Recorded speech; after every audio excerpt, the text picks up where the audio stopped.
Hey trainers, Poke Dad here along with the Dancing Bear at first base. KQ Shift 128. The great beast in his natural habitat. Okay, today we're going to profile Ultra Necrozma Metagross. Some of you have been wanting the list, so coming at you like a Nolan Ryan fastball. What's the look for? Okay. Alright, so if you're Fastball. tolerating this sort of content, then please consider subscribing. It helps out our channel. And once the Dancing Bear quits laughing, he can put out the Pokemon. Go for it. 4 Buildums. 3 Matangs. 4 Metagross. Hold on. Whoa. You totally sound like 4 Beldum, 3 Matang, 4 Metagross. Seriously, just shut up and say them. Okay. 3 Ultra Necrozmas. 2 Legleys. 1 Dawnwings Necrozma. And 1 Mew. Okay. 4-3-4 to get our Metagross online as quickly as possible. Main attacker, Ultra Necrozma. 1 Metal, 1 Psychic. Discard the Psychic. It does 20 plus 80 for each Psychic discarded. You have to discard all basic Psychic if you do. So you're looking to attach the Metal and then 2 Psychic. Discard the 2 Psychic, that's 160, plus the 20, that's 180. Choice band 210, or if you happen to have 3 Psychic, that's an insane amount of number. More than I can count. So, Dawnwings. Actually, Dawnwings is a really good attacker against Buzzwole. For 3 Psychics, 120. Hit weakness, 240. Really good. Mew. Turns it into a 7 prize game. Copying Necrozma. Either Ultra or Dawnwings attack. Or Giga Hammer. No, it can't. No. Don't listen to him, folks. I didn't say Giga Hammer. I said Tapo Cure or Energy Drive. Okay. It could copy Energy Drive. Or Tapu Cure. Core Beam. Yeah, I don't know if that was going to work for you, but sure. Mew, really good. Turning the 7 prize trade game. Yeah, we're going to get Metagross online. We're going to use algorithm if we get in a bad spot to get 5 cards, any 5 cards out of our deck, put them in our hand, and then it forces our opponent to in us, which if we're probably playing algorithm, then we don't have much going on in our hand, so either way helps us, whether they in or algorithm goes through, so win-win. Good GX attack in this sort of a deck. Anything else on the Pokemon here? No, not really. Alright, go ahead and clean it up.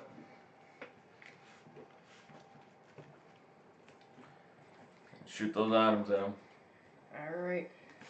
4 Ultra Balls. 4 Rare Candies. 3 Floatstones. 3 Choice. 2 Field Blower. 2 Heavy Ball. The obvious 4 Ultra Ball. The other obvious Stage 2 deck. Playing Rare Candy to cheat the system a little bit. 2 Field Blowers to try and help with Garbodor, because we are ability dependent deck.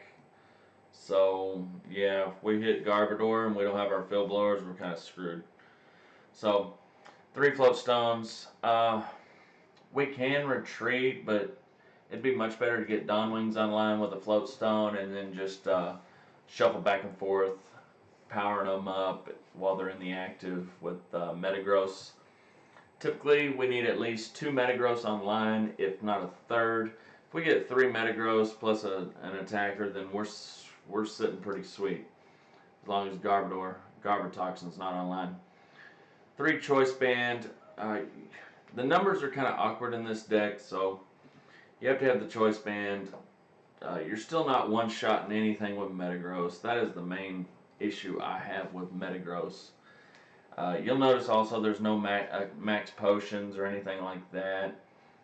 A lot of times if we're having to attack with Metagross, then we're in a bad spot. So 3 choice band mainly for the Necrozma or Dawn Wings or the Mew to hit our numbers. 2 heavy ball to search our Metangs or Metagross. Really good heavy ball, and if you already have rare candy in your hand, it saves on needing Skyla and stuff like that. So that's all we got for the items.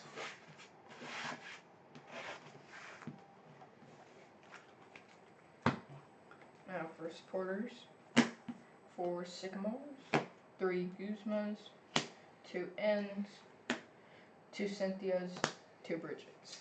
Bridget's going to be our go-to turn 1 supporter. Get a lot of times a couple Beldums and a Necrozma on the bench. Usually is ideal. We can go aggressive to dig out our pieces with the 4 Sycamore. Discarding energy only helps us. So Guzma to help swap in between attackers if we're missing the Floatstone or the Dawn Wings. And then just a little bit of shuffle draw. In a nice 2-2 split with N and Cynthia. So anything else on the supporters? No. Looks good. And finally the energy. 5 Psychics, 6 Metal. Okay, so this is actually, in a deck like this is actually the most difficult part, is figuring out the variety of energy and getting the count pretty good. You have to approach a deck like this for worst case scenario. I'm having to use Metagross as an attacker. Its attack requires 2 metals and 1 colorless. So in a worst case scenario, you need more metal energy than psychic. And that's how we approach this. Yeah, the Necrozma needs 2 psychic and all that, but that's it. This deck's firing on all cylinders. We've got everything that we need. We're not struggling. But you have to remember we're playing a stage 2 deck, and so sometimes it's naturally going to struggle. And so when we struggle, we need to have the right energy, and so that leads us to having 6 of the metal and only 5 psychic. So what do you think about that? I like the energy line, how we have it, and I think the 6 metals is also really good with the Metagross and all that. And also being able to copy Beldum's attack with Mew. It's going to be very useful. Doubt it, but okay. Matchups. Now, real quick, let me back up. We've tested this version, and we've tested the Malamar Necrozma with max elixirs and stuff. And I believe Malamar to be a little bit better than this.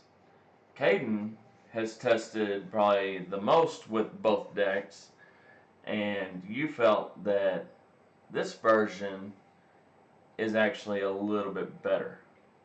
I think with the Metagross, you don't really have to rely on getting your Malamars and your Malamars and your Necrozmas to switch out and stuff. All you have to do is get your Metagrosses out, and I think that's easier than trying to find bench space for your Necrozma, Dawn Wings Necrozma, Ultra Necrozma, 2 of them, and then like 2 or 3 Malamars, and then the Tapu Lele. Bench space can be tight like that, but with this deck, the bench space, there's still quite a lot of room, and I think trying to just get energies in the discard and attach them straight to the active, I think that's better, and I think it's more consistent than the other version. I think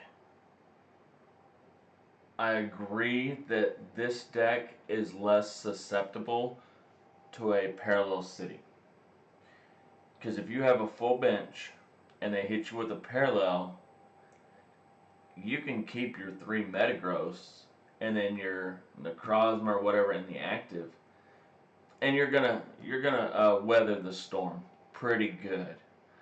But if you're playing the Malamar version, you need to have 3 Malamars, and then you need to have a way to retreat and then move it back into the active. Unless you go with the, well, I'm just going to have to attach a psychic on my turn. But even then, you still have to have a way to retreat the Necrozma and then Guzma him back in would be kind of what you're forced to do. And if you're doing that, then you're not going to have a float stone on the Necrozma. And so you're going to need choice band. And so how exactly are you retreating the Necrozma? So what Caden's alluding to is when you are set up, this does not get affected nearly as bad if your opponent's playing Parallel City versus the Malamar version. My thing is the Malamar version sets up more consistently and a little bit faster. Stage 1 versus stage 2, obviously. So you have to balance a little bit faster setup, or once I'm set up, this is better. So I agree that the Malamar version is faster setting up, but I also agree that if both of them set up, this is the better deck. If they both set up. But which version sets up more consistently than the other? And that's probably Malamar. But if your opponent's playing Parallel, then the Malamar takes a huge hit, whereas the Metagross version stabilizes. Agree or disagree? I agree. So, matchup wise, this can hang tough with all the decks. Mm-hmm. The biggest problem is Metagross only hitting for 150 or 180 with choice band. So you're having to two-shot everything. So you have to go in hard with the Necrozma. It would be nice to have max potions in this deck, but you need more of a consistent setup, and so you're sacrificing setup pieces for ultimately tech cards like max potion. So you have to have that balance, and rather than trying to find that optimal balance, we just went for this deck needs to set up, and then it can kind of autopilot. So it has good matchups. What do you think its worst? I think its worst matchup is going to be anything Garbodor, because you are 100% dependent on abilities. Definitely. So if people are playing Espeon Garb, or I anticipate people playing Buzzwole Garb more than any other Garbodor version. And you're going to auto lose to those, but you're going to hang in there with everything else. I agree. And I think this deck struggled against our Lucario Zoroark, and it might even struggle against Buzzwole Lycanroc too. So that's all we got, folks. Hopefully you enjoyed this, and till next time, be excellent to each other. Party on, dudes.